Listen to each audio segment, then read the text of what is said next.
Democratic endorsed candidate for Senate District 8, and also endorsed by the club. Thank you.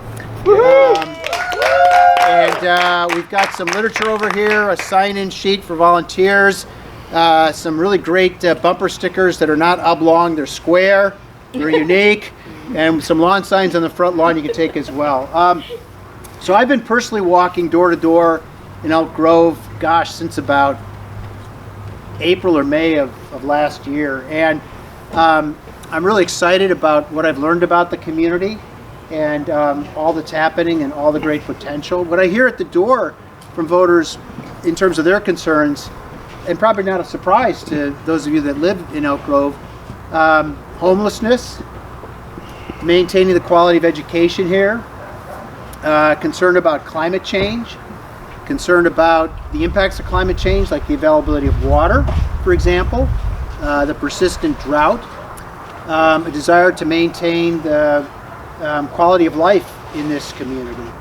And so I'm excited about the prospect of getting to work on all those issues in the state Senate. On homelessness, I believe very strongly that the state needs to be more insistent that the cities and counties build shelters with mental health treatment and substance use treatment and other wraparound services so that we can get people off the streets, out of our parks, off of our parkway, and into some sort of shelter. I also think the state needs to be more insistent about building affordable housing.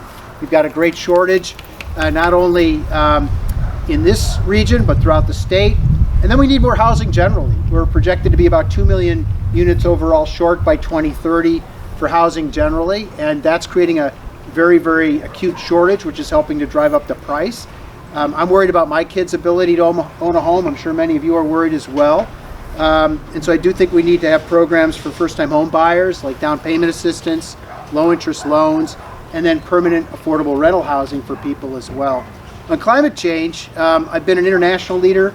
I was the first financial regulator in the world to ask an entire financial sector to divest from fossil fuels. I did that as insurance commissioner.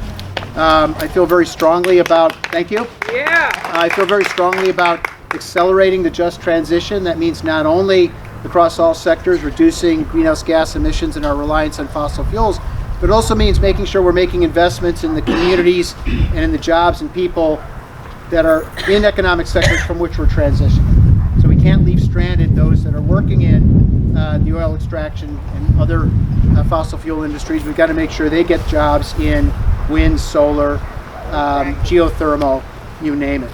And then with regard to education, I'm a staunch supporter for fully funding education.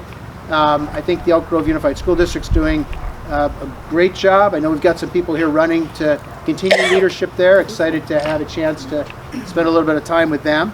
And I'm excited to have the endorsement of the teachers and the nurses and the grocery store workers, the Labor Federation, and the California Democratic Party. So I'll stop there. We're phoning every Thursday evening from our headquarters at 225 30th. It's 30th and C, just near McKinley Park in Sacramento. We're also walking every Saturday. I'd encourage you to join us. Many of you have. For that, I'm very, very grateful. And we're excited about taking this message to the voters of Elk Grove and throughout the county. So thanks for your support. Thanks a lot.